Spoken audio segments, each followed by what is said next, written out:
నమస్తే, welcome to 99 TV. Why not 175 అని YSRCP, why not AP అని కాంగ్రెస్ ఆంధ్రప్రదేశ్లో తలబడబోతున్నాయి. వచ్చే నెలలో రాహుల్ గాంధీ అమరావతికి వస్తారట. ప్రత్యేక హోదా మీద, అలాగే అమరావతి ఒక్కటే రాజధాని అనే అంశం మీద తన గళం వినిపిస్తారు. అలాగే ఆయన సోదరి ప్రియాంక గాంధీ విశాఖపట్నం వెళ్ళి విశాఖ ఉక్కు ఆంధ్రుల హక్కు అని నినదిస్తుందట, అది కూడా తెలుగులో. సో ఇవన్నీ ఈ రెండు కార్యక్రమాలు వచ్చే నెలలో పెడుతున్నారు. కాంగ్రెస్ అయితే చాలా సీరియస్గా ఉంది. కర్ణాటక నుంచి అందిపుచ్చుకున్న విజయం తెలంగాణలో లభించింది కాబట్టి అలాంటి విజయమే ఆంధ్రప్రదేశ్లో కూడా వాళ్ళకి దొరుకుతుందనే ఒక ఆశాభావంతో ఉన్నారు. అంటే ఇదంతా మూఢనమ్మకాలకు సంబంధించిన వ్యవహారం అయినప్పటికీ కాంగ్రెస్లో ఎందుకో ఒక రకమైన కాన్ఫిడెన్స్ బిల్డ్ అయింది. ఈ అంశం మీద సమగ్ర విశ్లేషణ అందించడానికి మనతో ఉన్నారు senior political analyst KS Prasad గారు. నమస్తే. నమస్తే అండి. సార్, చూశారు కదా నిన్న కొంచెం కాంగ్రెస్లో కొద్దిగా ఉత్సాహం పెరిగింది, జోష్ పెరిగింది. ఏఐసిసి నుంచి 2-3 పరిశీలకులు వచ్చారు. విజయవాడలో వాళ్ళు ఒక సన్నాహక సమావేశం ఏర్పాటు చేసుకున్నారు. ఇన్ ప్రిన్సిపల్ ఏంటంటే వాళ్ళు ఒక 40 సెగ్మెంట్లో కంటెస్ట్ చేద్దాము, కాంగ్రెస్కి వెనకటికి పట్టున్న నియోజకవర్గాల్లో తమ పాత ఓటు బ్యాంకును తెచ్చుకుందామనే ఆలోచన ఉంది. వాళ్ళ టార్గెట్ అంటే ఇమ్మీడియట్గా 29 కాకపోవచ్చు, కానీ నెక్స్ట్ ఎలక్షన్స్కి అంటే 29కి కూడా వాళ్ళకి అనుమానమే. ఆ పై ఎలక్షన్స్కైనా 29కి అపోజిషన్లో ఉండి తర్వాత అధికారంలోకి వద్దామని. 10 ఏళ్ల నాటి గాయాలు ఆంధ్రప్రదేశ్ ప్రజలు మర్చిపోయారంటారా? గాయాలు మర్చిపోయారో లేదో కానీ అండి, కొంకు దెబ్బలు తిన్న కాంగ్రెస్. ఎందుకంటే ఇక్కడ కనీస కన్సిడరేషన్స్ బీజేపీ పార్టీకి కానీ కాంగ్రెస్ కానీ ఇక్కడ లేని తెలుగు గడ్డలో కోరి కొని తెచ్చుకున్నారు. అది యాక్చువల్గా ఈ తెలుగు రాష్ట్రంలో కాంగ్రెస్ అసలు మొగటం లేని మహారాజుల దేశ రాజకీయాల్ని శాసించేంత స్థాయిలో రాజకీయాలు చేసేది. ఇప్పుడు వాళ్ళ పరమాంత శిష్యుల కథలో లాగా కూచుని కొమ్మ కలుక్కుంటే దీని అంతటికీ ఆ దిగ్విజయ్ సింగ్, జయరాం రమేష్ లాంటి వాళ్ళ అహంకార ధోరణికి చిదంబరం అంటే అగ్గికాద్యం పోసినాడు. వీళ్ళందరూ కలిపి చేసిన కొన్ని అంటే వాట్ ద ఎగ్జాక్ట్ సిచ్యువేషన్స్ అన్న దాని మీద ఈ రోజుకి కూడా ఇటు తెలంగాణ కానీ ఆంధ్రాని కానీ బేరీజ్ వేయడంలో విఫలమైన వాళ్ళ దగ్గరికి వాళ్ళతో ఇంకా ప్రయాణిస్తున్నారు. అండ్ మోర్ ఓవర్ మీరు ఇవాళ మీకు కాంగ్రెస్కి ఇంకొక ఆప్షన్ లేని సిచ్యువేషన్. ఎందుకంటే నిన్న జరిగిన ఛత్తీస్గఢ్ కానీ మధ్యప్రదేశ్ అండ్ రాజస్థాన్ ఎలక్షన్స్లో అసలు గ్యారంటీగా గెలిచే దగ్గర కూడా ఛత్తీస్గఢ్ అనే కదా sir, even Rajasthan and as well as Rajasthan ఆ గెలాట్ ధర్మం అని అసలు రీటైన్ చేసుకోవచ్చు ఆ సచిన్ పైలట్ వాడికి ఇచ్చి ఉంటే. అండ్ వేరాజ్ ఇక్కడైతే ఆ మాధవరావు సింధియా అని వాళ్ళ చుట్టపోళ్ళు ప్రాణాలు తీసేసి వీళ్ళ దగ్గర నుంచి వెళ్ళిపోయేదాకా రాహుల్ గాంధీ గారికి ఆయన ఆల్మోస్ట్ కుడిభుజం. ఇవాళ మధ్యప్రదేశ్లో కనుక జ్యోతిరాజ్ సింధియా గారికి ఉండుంటే it's a cake walk for Congress. ఎందుకంటే ఈ ముసలి ఇద్దరిని నమ్మక.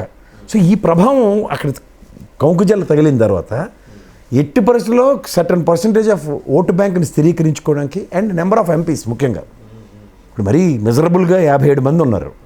సో ఇక్కడికి వచ్చేసరికి ఇప్పుడు ఈ తెలంగాణలో ఉన్న 2 రాజీనామా చేసి కూర్చున్నారు. సో ఈ కౌంట్ తగ్గిన దగ్గర పెంచుకోవడానికి ఏం చేయాలి అంటే ఇది ఓన్లీ 3-4 నెలల వరకే కదా సార్. నేను అంటుంది ఏంటంటే ఈ 57తో ఇప్పుడు చేసి చచ్చేది కూడా ఏం లేదు. సో ఇక్కడ first of all to conquer some number of MPs అన్న దగ్గర ఆల్టర్నేటివ్ ఇప్పుడు దక్షిణాది తప్ప వాళ్ళకి ఇంకొక ఆప్షన్ కనబడుతుంది. బీజేపీ కూడా అదే పరిస్థితి కదా, అక్కడ సాచురేట్ అయిపోయింది కదా. లేదండి, మీరు గమనించండి, ఇప్పుడు మళ్ళీ ఉత్తరప్రదేశ్లో దగ్గరే అసలు నో వేకెన్సీయే కాంగ్రెస్కి.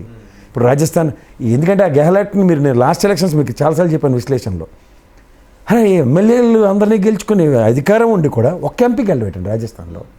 సో ఆల్రెడీ అక్కడ ఒక డిఫరెంట్ స్ట్రాటజీతో వర్క్ చేస్తున్న దగ్గర ఇమ్మెచ్యూర్డ్ పాలిటిక్స్ చేస్తున్నారు. ఎందుకంటే ఈ ముసలికి మెచ్యూరిటీ ఎగిరిపోయింది, కానీ వీళ్ళ దగ్గర ఉన్న స్ట్రాటజీస్ ఎగ్జాస్ట్ అయినా సరే సేమ్ స్ట్రాటజీస్ ఆప్ చేస్తూ వస్తున్నారు. సో ఇప్పుడు వేరాజ్ ద ఎక్స్పెరిమెంటల్ మాడ్యూల్లో ఇప్పుడు ఉన్న ఆ ఏకైక అస్త్రం అవకాశం మన దక్షిణాదిన ఉన్న ఆంధ్రప్రదేశ్, ఒరిస్సా కొంచెం మళ్ళీ ప్రాణం లేచుకోవాలి అక్కడ. అలాంటి వెస్ట్ బెంగాల్లో ఏమన్నా మళ్ళీ అన్న దగ్గర జనరల్ ఎలక్షన్స్కి పోటీ పడడానికి ఛాన్స్ తీసుకుంటారు. సో ఆబ్వియస్గా ఫస్ట్ ఇమీడియట్ ఆప్షన్ ఏంటంటే ఒక సేనని ఇటు నుంచి ఇటు డైవర్ట్ చేయడానికి చాలా మ్యాటర్ అవుతుంది. ఎందుకంటే కర్ణాటక ఎఫెక్ట్తో తెలంగాణ ఎఫెక్ట్తో ఆంధ్రప్రదేశ్ అనేది బాగుంటుంది వినడానికి, చూడడానికి. అదే నేనది మూఢనమ్మకం. అది అక్కడ జరిగింది కాబట్టి ఇక్కడ జరుగుతుంది, ఇక్కడ జరిగింది కాబట్టి ఇంకో చోట జరుగుతుంది. అది ఇప్పుడు ఇది మ్యాథమెటిక్స్ కాదు కదా సార్, కెమిస్ట్రీ కాదు ఇది. అంటే నేను అంటుంది కాంగ్రెస్కి అసలు ఒరిజినల్గా ఓటు బ్యాంక్ ఉంది. ఇక్కడ గమనించవలసింది ఏంటంటే ఒక డిఫరెంట్ సిచ్యువేషన్ అడాప్ట్ అవుతుంది ఇప్పుడు ఆంధ్ర రాజకీయాల్లో. ఇప్పుడు వైఎస్ఆర్సీపీ ఒక huge stand they are about to take. ఇప్పుడు నాట్ లెస్ దాన్ 80-85 మందికి కుపుసాలు కదా. మీరే చెప్పారు కదా 82 మందితో లిస్ట్ మీరే దాన్ని రివీల్ చేశారు. సో ఆ లిస్ట్ ఎప్పుడైతే అది బ్లాస్ట్ అవుతుందో దాని రిప్రకేషన్స్ ఏమవుతాయంటే పునరావాస కార్యక్రమం స్టార్ట్ అవుతుంది. ప్రధానికి ధర్మాన ప్రసాద్ లేట్ ఆయన ఉన్నాడు, బొత్స సత్యనారాయణ గారు ఇలాంటి పెద్దవాళ్ళందరూ ఎంత కాదన్నా వాళ్ళు భావావేశంలో నిర్ణయాలు తీసుకోరు. తర్వాత వాళ్ళు తెలుగుదేశం తెలైనవాడు ఇంపాసిబుల్ టు వాళ్ళు ఇంపాసిబుల్ అండి, వాళ్ళిద్దరు వెళ్ళరు. నేను ఎగ్జాంపుల్ చెప్తున్నాను. సో ఇలాంటి క్యారెక్టర్స్కి సే ఫర్ ఇన్స్టెంట్ రేపు జగన్మోహన్ రెడ్డి గారు ఒక స్టాండ్ తీసుకున్న టికెట్లు లేవన్నారు అనుకోండి. సో ఆబ్వియస్గా వాళ్ళకి పునరావాస కార్యక్రమం కాంగ్రెస్ తప్ప ఇంకోటి కనపడదు. సో ఎప్పుడైతే కాంగ్రెస్ బొత్స లాంటి లీడర్ వెళ్తాడంటారా? నేను జస్ట్ ఒక ఎగ్జాంపుల్ అజంప్షన్ అనుకోండి. ఇప్పుడున్న సిచ్యువేషన్స్లో ఇప్పుడు కాంగ్రెస్కి అయితే ఇప్పుడు లీడర్లు కూడా లేరు. క్షేత్రస్థాయిలో ఓటు బ్యాంక్ అంతా షాటర్గా అది వైఎస్ఆర్సీపీకి ట్రావెల్ అయిపోయి ఉంది. సో వైఎస్ఆర్సీపీ నుంచి మళ్ళీ వెనక్కి తెచ్చుకోవాలంటే ఖచ్చితంగా ఆ మొహాలు కావాలి. అదర్వైజ్ దర్ ఒరిజినల్ ఎబిలిటీస్ వాళ్ళ సర్వైవ్ అవ్వడం ఇంపాసిబుల్ టు నెక్స్ట్. సో అక్కడ ఏమవుతుందంటే స్థానికంగా పట్టున్న నాయకుల యొక్క ఆచ్ఛేదనతో ఓటు బ్యాంకుని స్థిరీకరించుకోవడానికి, పోటీతత్వానికి, విత్ మెర్సీ అండ్ కన్సిడరేషన్స్తో. ఒకటి సార్, అసలు ఏ ముఖం పెట్టుకొని ఆంధ్రప్రదేశ్లో ఓట్లు అడుగుదామని కాంగ్రెస్ ప్రయత్నిస్తుంది? ఇప్పుడు ఆల్రెడీ 10 ఏళ్ళు బట్టి బీజేపీ వాళ్ళు చూడండి ఏం చెప్పినా కాళ్ళ మధ్యలో తిరిగితే ఎవరికి మనశ్శాంతి లేకుండా చేయడం ఈ దక్షిణాది రాష్ట్రాల్లో మేము చూస్తున్నాం కదా మనం, ముఖ్యంగా తెలంగాణ అండ్ ఆంధ్రప్రదేశ్కి. సో అదే స్ట్రాటజీ వాళ్ళు అప్ చేస్తారు. వీళ్ళేం అతిథులు కాదు సార్. వాళ్ళు అధికారంలో ఉన్నంతకాలం వాళ్ళు ఏం చేశారు, ఇప్పుడు దీని ఇంప్రూవ్డ్ వెర్షన్ ఈ నరేంద్ర మోడీ గారు, అమిత్ షా గారు అదే పని చేస్తున్నారు. సో దీనికి ఏం అతీతం కాదు కదా, మేము అదే చేస్తాం, మీరు అదే చేస్తాం. జస్ట్ లైక్ దొంగలు ఊళ్ళు పంచుకున్నట్టు. అంటే వాళ్ళ కాన్సన్ట్రేషన్ అసెంబ్లీ కాకపోవచ్చు, పార్లమెంట్ అని. మెయిన్ ఇప్పుడు ఫోకస్ అంతా పార్లమెంటే సార్. వాళ్ళు ఎప్పుడైతే పార్లమెంట్ అన్నదానికి, ఇప్పుడు ఇక్కడ ఎవరైనా సరే జహాపన రాజకీయాలు చేయవలసిందే కదా. ఇప్పుడు ఆల్రెడీ చెప్తా సార్, మీకు చిన్న లాజిక్ కూడా. ఆంధ్రప్రదేశ్ మనం ఎంత అమాయకంగా చూస్తున్నామంటే, గతంలో మీరు వాళ్ళు కాంగ్రెస్ పార్టీ నిర్ణయించుకుంది తెలుగుదేశాన్ని ఓడించడానికో లేదంటే క్షేత్రస్థాయిలో పుంజుకోవడానికో, దానికి వాళ్ళు ఎంచుకున్న ఇమీడియట్ మార్గం ఏంటి, ప్రజారాజ్యాన్ని ప్లాన్ చేశారు. మీకు అర్థమవుతుందా? సేమ్ ఇప్పుడు అదే ఆప్షన్లో బీజేపీ ఇండైరెక్ట్ వెర్షన్లో లేకపోతే తెలుగుదేశం ఆచ్ఛేదనం ఏదో చెప్పండి, జనసేన ప్లాంట్. ఇక్కడ ఏంటి, ఓటు బ్యాంకుని చేర్చడానికి. మీరేమనుకుంటున్నారు, జనసేన బీజేపీ డైరెక్షన్లో ఇంకా నడుస్తూనే ఉంది అంటున్నారు? ఆబ్వియస్గా నడుస్తూనే ఉంది. వాళ్ళకి రూట్ ఒరిజినల్ ఎబిలిటీ ఏం లేదు సార్, శూన్యం. సో రూట్ మ్యాప్ బీజేపీ ఏమిస్తే వాళ్ళు కోతాటే. అది తెలిసి చంద్రబాబు నాయుడు గారు ఎందుకు ఎంకరేజ్ చేస్తారు? ఆయనకి ఇష్టమే కదా. ఇప్పుడు వీళ్ళందరూ ప్రాపకం బీజేపీతో ప్రాపకం అంతే, లేదా బిక్కుమనే ప్రాణాల కింద తయారయ్యి అన్నీ. మీకు అర్థమవుతుంది, ఎవ్వరూ ఇక్కడ అతిథులు కాదు సార్. మీరు నిశ్చయంగా గమనిస్తే వైఎస్ఆర్సీపీ ఏముంది ఆయనకి, ఎనీ మూమెంట్ 10 ఏళ్ళు బట్టి ఆయన బెయిల్ మీద ఉన్నాడు. అందరూ మీరు నేను కొత్తగా చర్చించుకోకర్లే కదా. ఎవరికో మంట ఎక్కిందంటే 2 నిమిషాల పని. ఇక్కడ చూడండి, శంకర్రావు అటుడికి మంట ఎక్కిపోతే ఉత్తరం రాస్తే ఎంత ఉపద్రవం వచ్చింది ఆయనకి. అలాగే ఇక్కడ చంద్రబాబు నాయుడికి జాతీయ స్థాయిలో ఒకసారి జలక్కెలబడింది, నిర్వీర్యం చేసి ఒక్కడిని చేసి ఒంటరివాడిని చేశారు కదా. ఆనాడు కాంగ్రెస్లో జగన్మోహన్ రెడ్డి అనే రీజనల్ పార్టీకి వాళ్ళు మనోడికి ఎంత కష్టపెట్టారో, ఈనాడు బీజేపీలో మన రీజనల్ పార్టీ చంద్రబాబు నాయుడికి అదే కష్టం పెడుతున్నారు. ఎవరైతే ఆనాడు ఒక ఇన్స్ట్రుమెంట్ కాంగ్రెస్కి ప్రజారాజ్యం అయితే, ఇప్పుడు ఈనాడు instrument Janasena party at the cost of Andhra Pradesh. వీళ్ళు ఏమీ చేయరు. సో బీజేపీ జనసేన వాడేస్తుంది చాలా దారుణంగా. ఇప్పుడు నెక్స్ట్ కూడా అంతే. ఇప్పుడు what is your prediction sir, రేపు పొద్దున అసెంబ్లీ ఎలక్షన్స్కి నేను ప్రతిసారి చెప్పేది, బీజేపీ ఇండిపెండెంట్గా ఉంటుందా, వీళ్ళతో కలుస్తుందా? ఇప్పుడు మనం ట్రయాంగిల్ లవ్ స్టోరీ గురించి చెప్పుకోవాలి. నాకుంది ఆయనకు ఉందా లేదా అన్నది చంద్రబాబు నాయుడు గారి ప్రవచనం. అండ్ బీజేపీ పురంధేశ్వరమ్మ గారు మేము జనసేన పొత్తులో ఉన్నాం. ఆల్రెడీ పవన్ కళ్యాణ్ గారు నేను తెలుగుదేశంతో పొత్తులో ఉన్నాను. మీరు చంద్రబాబు నాయుడు గారి నోటంపట ఆ మాట వచ్చిన ఉదంతం ఏమైనా చూసారు? నేనైతే చూడలే. సో మీకు అర్థమవుతున్నా, అన్నీ వన్ సైడ్లే ఉన్నాయి. జనసేన బీజేపీ పొత్తులో ఉన్న పురంధేశ్వరమ్మ గారికి ఒకరికే కన్సర్న్. ఏపీలో అన్ని వన్ సైడ్. బీజేపీ జనసేన పొత్తులో ఉన్న బీజేపీకి ఒకరికే కన్సర్న్ ఉంది. తెలుగుదేశం జనసేన పొత్తులో ఉన్న తెలుగుదేశం కాదు జనసేనకే కన్సర్న్ ఉంది. సో ఇండివిజువల్గా ఎవడి ప్రయత్నం వాడు చేస్తుంటే లాస్ట్కి ఏముంది, వీళ్ళు ఓటు బ్యాంకుని చీల్చడానికి చేస్తున్న ఒక రాక్షస వికృత క్రీడ. ఇప్పటికైనా ప్రజలు తెలుసుకుంటే చాలా easy. Janasena plays a role to divide the vote bank. ఇప్పుడు కాంగ్రెస్ ఏం చేస్తుంది, ఇంకొక పాచికేసుకుంటూ ఉనికించి ఆడుకుంటూ వస్తుంది. డివైడ్ ద ఓట్ బ్యాంక్ అంటున్నారు, ఆయనేమో to unite the anti Jagan vote అని అంటున్నారు ఆయన. ఎవరు అంటే మళ్ళీ కాంగ్రెస్ తెలుగుదేశం బీజేపీ అన్ని జనసేన కలిసిపోయి పోటీ చేస్తే కాంగ్రెస్ వచ్చి, అంటే ఒక హైపోథెటికల్ క్వశ్చన్ సార్, ఒకవేళ కాంగ్రెస్ చాలా అగ్రెసివ్గా వెళ్దాం, ఎలాగో ఒక 40 సెగ్మెంట్స్ని ఐడెంటిఫై చేసుకుంది, వెళ్ళి చంద్రబాబు నాయుడు గారిని సపోర్ట్ ఇమ్మని అడిగే అవకాశం లేదు. ఒకే ఒక క్వశ్చన్ చెప్తా. నేను 1983 నుంచి తెలుగుదేశం పార్టీ పెట్టిన కాడి నుంచి 45 స్థానాల్లో తెలుగుదేశం ప్రజెన్స్ లేదు. అండ్ మోర్ ఓవర్ గత 3 ఎలక్షన్స్ బట్టి మీరు చూసుకుంటే, అంటే ఒకసారి చంద్రబాబు నాయుడు గారి ప్రభుత్వం, ఒకసారి రాజశేఖర రెడ్డి గారి లాస్ట్ గవర్నమెంట్ కాంగ్రెస్, అండ్ ఇప్పుడున్న వైఎస్ జగన్మోహన్ రెడ్డి గారి దీంట్లో కేవలం 8 స్థానాల్లో తప్ప దగ్గర 51 స్థానాల్లో తెలుగుదేశం 3 సార్లు బట్టి గెలే మీరు చెప్పింది కాంక్రీట్గా 45 సెగ్మెంట్స్. ఆ 45 మీద ప్రతి ఒక్కరు ఫోకస్ చేస్తారు. గతంలో అది కాంగ్రెస్ సో కాంగ్రెస్ కూడా అదే బహుశా కాంగ్రెస్ ఆ 40 మీద దృష్టి పెట్టిందేమో. అది వైఎస్ఆర్సీపీ టర్న్అవుట్ అయిపోయింది. సో ఆ టర్న్అవుట్ అయిన దాని దగ్గర ప్రతి ఒక్కటి ఫోకస్ ఉంటుంది. ఎందుకు అక్కడ వ్యతిరేకత ప్రభుత్వం మీద ఉన్నదానికి తెలుగుదేశం అక్కడ ఆప్షన్ కాదు, ఎవడైనా ఆప్షన్ అవ్వచ్చు. అది వాళ్ళు కాంగ్రెస్ చూస్ చేసుకోవచ్చు హైపోథెటికల్గా.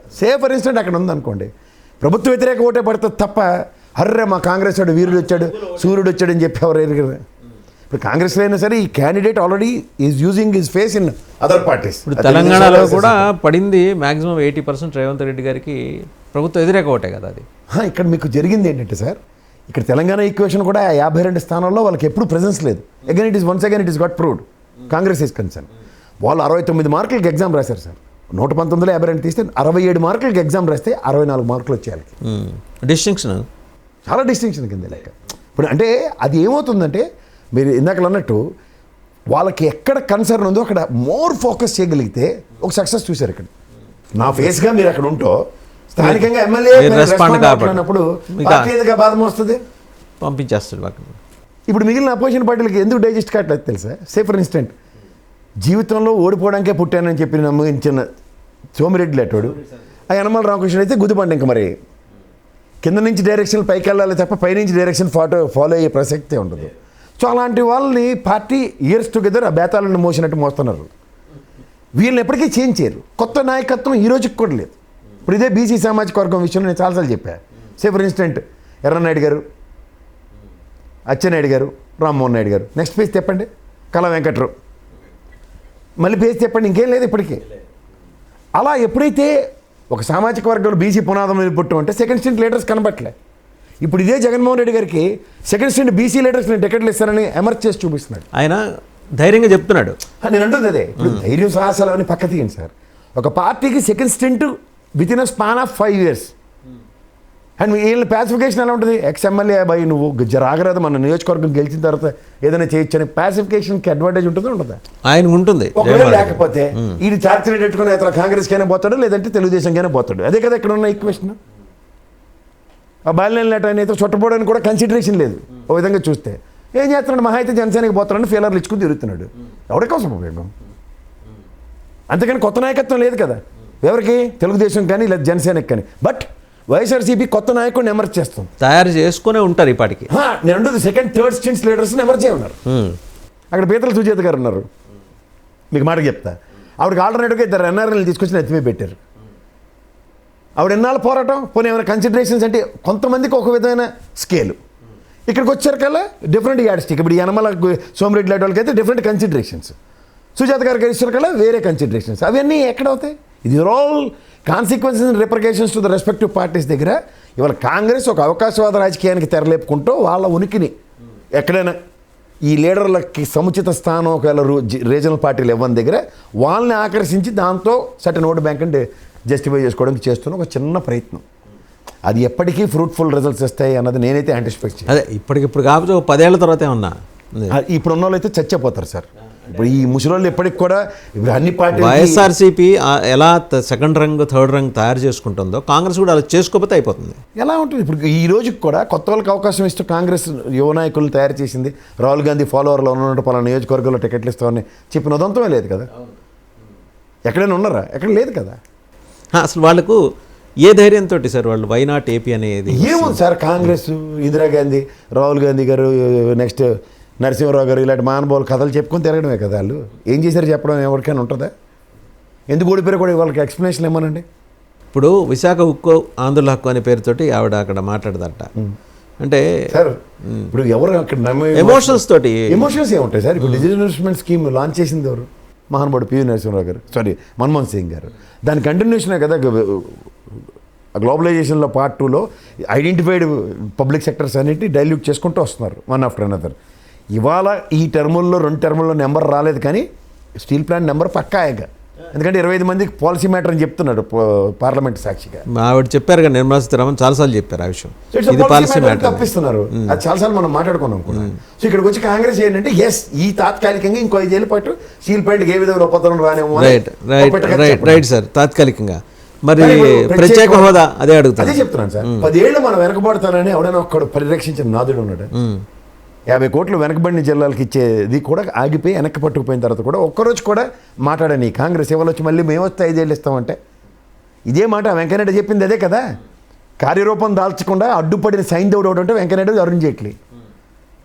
ఆ మన్మోహన్ సింగ్ గారు ఖచ్చితంగా 5 ఏళ్ళు నన్ను దగ్గర మేము వచ్చి 10 ఏళ్ళు ఇచ్చుకుంటాం అని చెప్పి ఏమర్చి అందరినీ ఇవాళ ఏమీ చేయకుండా నిస్సహాయ స్థితి పడేసింది బీజేపీ. ఆ ఏమరపాటుకి గురైంది ఎవరు? కాంగ్రెస్. దానివల్ల ఆంధ్రప్రదేశే కదా కాన్సిక్వెన్సెస్ ఫేస్ చేస్తుంది. తప్పించుకున్నవాడు ధన్యుడు సొంతమని వాళ్ళు ప్రత్యక్ష రాజకీయాల్లో లేవు, గౌరవపదమైన పదవులు అనుభవించేసాం కాబట్టి రాష్ట్రానికి గాలికలు తెలిస్తే ఏ కన్సిడరేషన్స్ ఇవ్వాలి వెంకయ్యనాయుడు లాంటి వాళ్ళకి?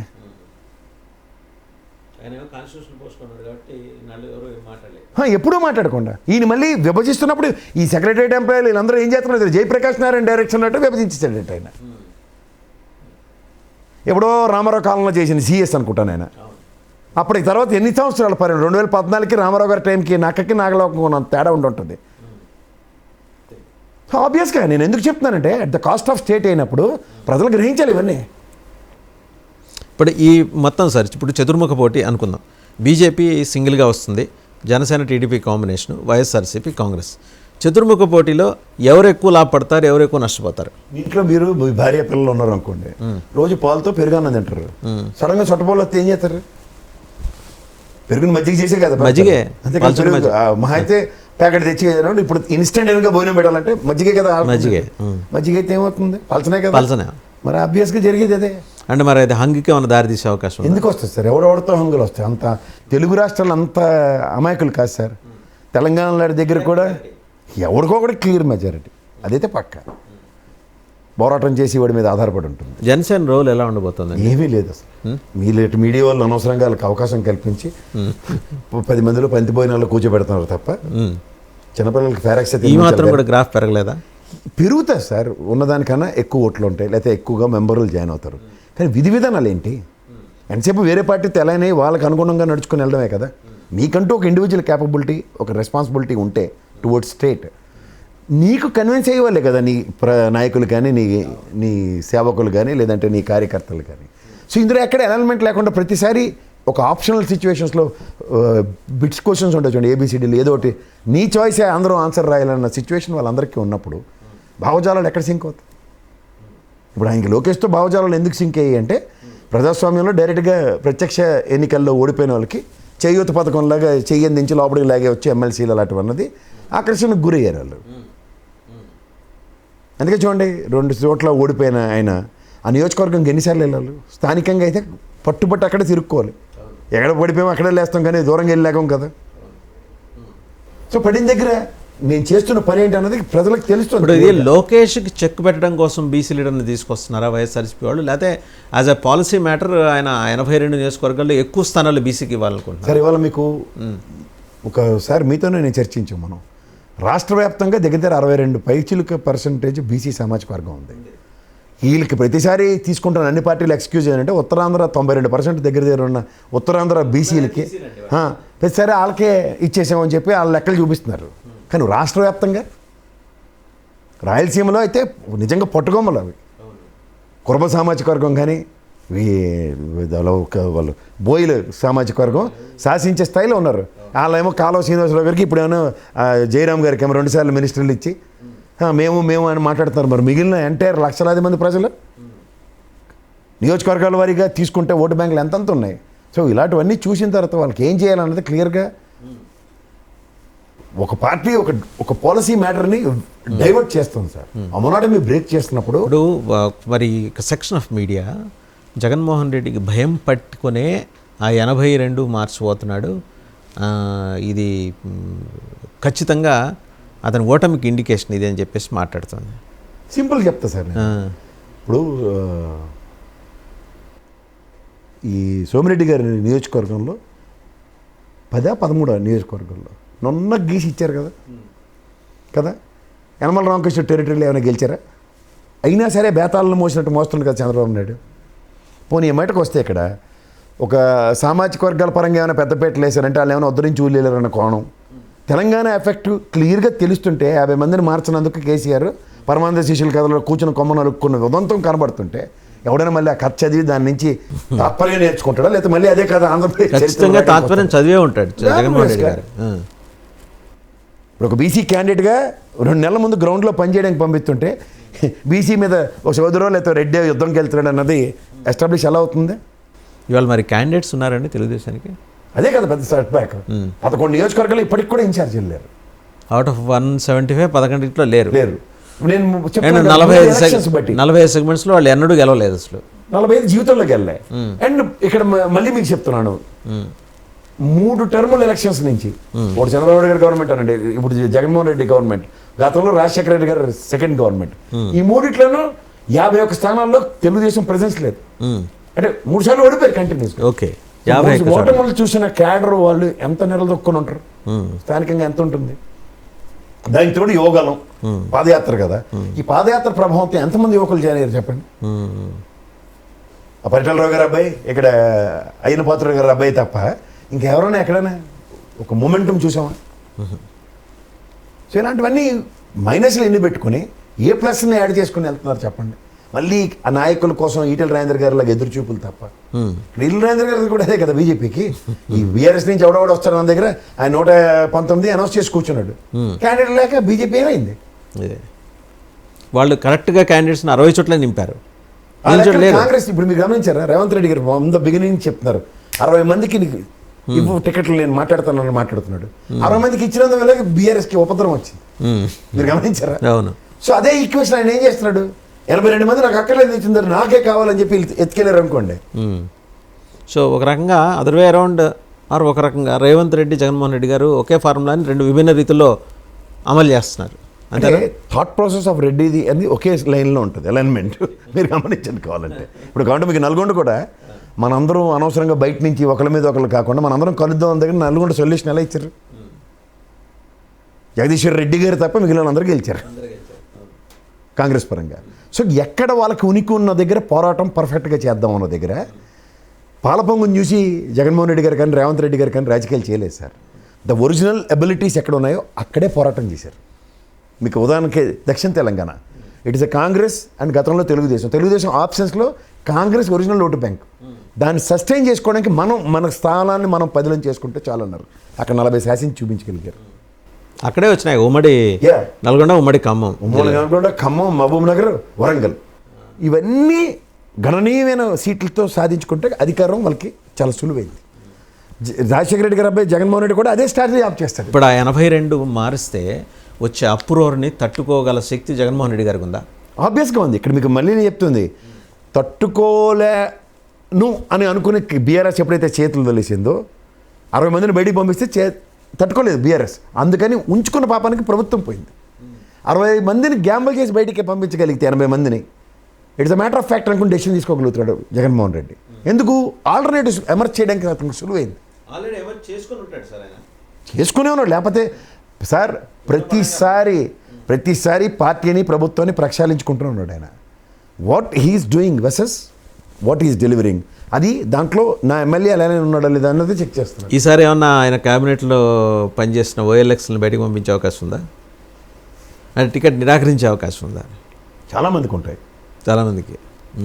ఆదిమూలపు సురేష్ గారికి స్థానభ్రంశం చేశారు. ఆ వైబ్రేషన్స్ 2 రోజుల్లో తెలిస్తే ఆయనకి వెళ్ళి ఏం చేస్తాడు. నందిగం సురేష్ ఆయన ఎంపీ నుంచి ఎమ్మెల్యేకి ఎక్కడికో ఇస్తారు. ఏం పని చేస్తాడో ఎలా ఉంటుందో చూస్తారు. సో దీని కాన్సిక్వెన్సెస్ని ఎక్కడికి యాడ్ చేయొచ్చు. This all things. ఈ 4 పార్టీలు ప్రధానంగా అంటే జనసేన, టీడీపీ ఒకటి కూటమిగా, బీజేపీ ఇండిపెండెంట్గా, వైఎస్ఆర్సీపీ ఇండిపెండెంట్గా అండ్ కాంగ్రెస్ ఇండిపెండెంట్గా వచ్చే పనిలో వైఎస్ఆర్సీపీ దెబ్బతినే ప్రదేశాలు ఎక్కడున్నాయి, సెగ్మెంట్స్ ఎక్కడున్నాయి? చాలా ఉన్నాయి సార్. 82లోనూ ఇప్పుడు రాయలసీమలో గతంలో 3 స్థానాలు తప్ప మిగిలినవన్నీ వాళ్ళు కైవసం చేసుకున్నారు. ఇక్కడ ఎంత కాదన్నా గ్యారంటీగా వ్యతిరేకత ఉంది. వ్యతిరేకత లేకుండా ఏం లేదు కదా గవర్నమెంట్.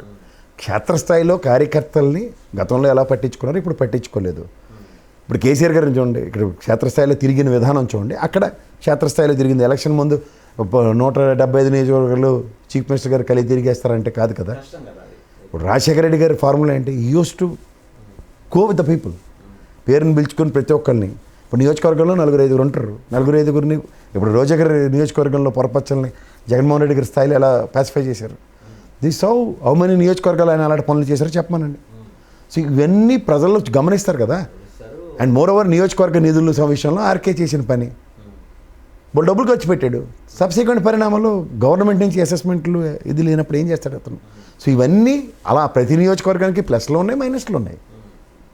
ముళ్ళు గుచ్చుకుందని చెప్పి ఓ పిన్నీస్ పెట్టి తీయకుండా కూర్చుంటాం. అది గుచ్చుకున్నప్పుడు నొప్పి వచ్చింది కాబట్టి ఇది కూడా పిన్నీస్ కాబట్టి గుచ్చుకుంటూ నొప్పి వస్తుందని కూర్చుంటే లోపల సెప్టిక్ కేసు వస్తుంది. సో ముళ్ళుతో తీయాలి కాబట్టి ముళ్ళుని వస్తువుతో తీస్తున్నాడు. తీస్తున్నప్పుడు ముళ్ళు వాడుతున్నాడు చూసావా, నీకు నీ ముళ్ళు వాడుతున్నాడు చూస్తున్నావు అని అపోజిషన్ వాళ్ళు బెదరగొడుతున్నారు. బీసీలని ఈ బూచి చూపించి బీసీలారా మిమ్మల్ని వాడుకుంటున్నాడు జగన్మోహన్ రెడ్డి గారని చూపించే ప్రయత్నం కూడా జరుగుతుంది యువతల పార్టీ నుంచి.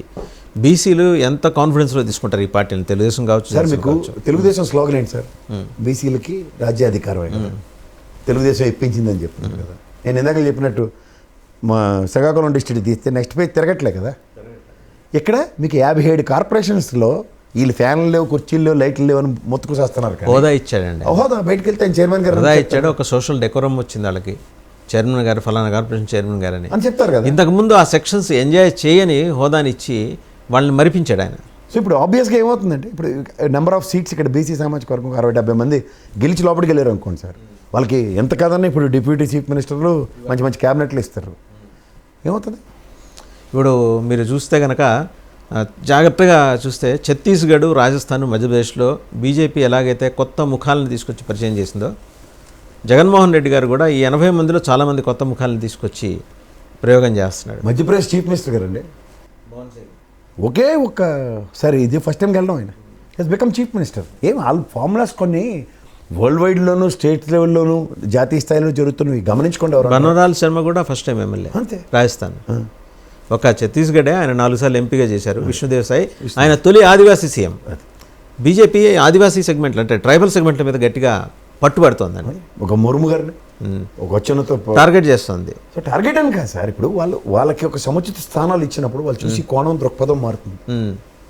దాని ఇంపాక్ట్ ఖచ్చితంగా పడిందండి. ఇప్పుడు ఆదిలాబాద్లో 4 గెలుచుకుందంటే మెజారిటీ ట్రైబల్ ఓట్ల వల్లే. Not only that sir. ఇప్పుడు స్వయం బాబురావు గారు ఓడిపోవచ్చు, కానీ ఇవాళ 4 సెగ్మెంట్స్లో వాళ్ళ ప్రెజెన్స్ ఎలా ఉంది? సో అట్లా అవన్నీ గమనిస్తున్నప్పుడు మనం అదే పాస్త మోసపోద్దారంలో తెలుగుదేశం అంటే చౌదరుల పార్టీ, కాంగ్రెస్ లేదా వైఎస్ఆర్సీపీ అంటే రెడ్ల పార్టీ అని మొదట్లోంచి తొలగించుకోవాలి వద్దా? ఒక ముఖ్యమంత్రి అభ్యర్థి పవన్ కళ్యాణ్ గారు చెప్తుంటాడు కదా ప్రతిసారి, నాకు కుల మతాలకు అతీతంగానే మనం రాజ్యాంగానికి ప్రమాణం చేస్తే లౌకికవాదానికి అడాప్ట్ చేసుకునే మాట్లాడాలి. ఒక క్రిస్టియన్ ముఖ్యమంత్రి లేదంటే హిందూ ముఖ్యమంత్రి లేదా నరేంద్ర మోడీ గారు లాగా బీసీ ప్రధానమంత్రి ఇలాంటివి చెప్పడానికి ఏమి ఉండదు. So these are all excuses తీసుకోవడానికి చాలా బాగుంటాయి. But when it comes to the practicality, ప్రాక్టికల్గా ఎలా ఇంప్లిమెంట్ చేస్తాం అనే దగ్గర స్ట్రాటజీస్, పొలిటికల్ ఏరాలో కొన్ని స్ట్రాటజీస్ ఆప్ట్ చేస్తున్నప్పుడు turn the page, learn the work. Congress strategies opt చేస్తోంది. జగన్మోహన్ రెడ్డి గారు ఆల్రెడీ మొదలెట్టారు. సరే, జనసేన టీడీపీ కూటమి బహుశా ఇంకో నెల కాల్ తీసుకుంటాయి. జగన్మోహన్ రెడ్డి గారు పార్టీని ప్రతి నిమిషం ప్రక్షాళించుకుంటూనే ఉన్నాడు సార్. అండ్ ఈ ప్రతి ఒక్క వ్యక్తి యొక్క ఎమ్మెల్యే అవనండి, ఎంపీ అవనండి, జడ్పీటీసీ అవనండి, ఎంపీటీసీ అవనండి, వాళ్ళ క్షేత్రస్థాయిలో వాళ్ళ పనితీరుని ప్రతిదీ బైనాగ్లాసులు పెట్టి చూస్తున్నాడు. దూరం నుంచి, దగ్గర నుంచి అయితే ప్రతి రిపోర్ట్ని పట్టుకొని చూస్తున్నాడు. ఎవరు పని చేస్తున్నారో ఎవరు పని చేయట్లేదో ఆయనకు బాగా తెలుసు. సో తెలిసినప్పుడు చాయిస్ తీసుకోవడం ఎంతసేపు ఉంటుంది? అది చుట్టకూడని చెప్పి ఎన్నాళ్ళని ఎత్తుకెత్తుకుంటారు, లేదంటే వయసులో పెద్దవాడని చెప్పి నా సామాజిక వర్గం అని చెప్పి ఆ ఈక్వేషన్స్లో ఎన్నాళ్ళు భరిస్తాడు ఎవడన్నా. పెద్దానికి కొంత టాలరెన్స్ ఉంటుంది. ఆ టాలరెన్స్ బికమ్స్ హెడ్ వెయిట్ పెరిగింది అనుకోండి, ఏమైంది? ఇప్పుడు తెలంగాణలో జరిగింది పరిణామం మీకు తెలుసా? ఓటమికి కేసీఆర్ గారు ఏం మాట్లాడినా చెల్తా సార్. కేసీఆర్ గారు పార్టీలో ఉన్న అందరూ అదే భాష మాట్లాడితే యాక్సెప్టెన్స్ లేదు, జనం ఒప్పుకోరు. ఆయనకి సముచిత స్థానం ఇస్తారు. చూడండి, ఎంత కాదన్నా ఆయన వాళ్ళ హాస్పిటల్లో ఉంటే ప్రతి ప్రజా పరిగెట్టుకుని వెళ్ళగలుగుతున్నారు ఆయనకి, పార్టీలకు అతీతంగా. ఎందుకు? యాక్సెప్టెన్స్ ఆయనకి, అది మిగిలిన వాళ్ళకి. Right sir, thank you very much. So చూసాం కదంటే ఆంధ్రప్రదేశ్లో జగన్మోహన్ రెడ్డి గారి రాజకీయాలు, ఆయన ఎత్తుగడలు, ఆయన వ్యూహాలు ఎప్పటికప్పుడు ప్రతిపక్షాలన్నీ ఛాలెంజ్ చేసే విధంగా ఉన్నాయి. దానితోడు కాంగ్రెస్ వై నాట్ ఏపీ అనుకుంటూ ముందుకు రావటం కూడా కొంత clumsy political atmosphere, turbulence weather political సినారియోలో ఉండొచ్చేమో. కానీ అంతిమంగా ఏంటంటే ఎప్పటికప్పుడు అవసరాల రీత్యా, అలాగే ఆ సమయం రీత్యా వ్యూహాలు మార్చుకోవడంలో జగన్మోహన్ రెడ్డి గారి అనుసరిస్తున్నంత వేగం మిగిలిన పార్టీలు అనుసరించట్లేదు అనేది ప్రసాద్ గారి observation. Thank you very much sir.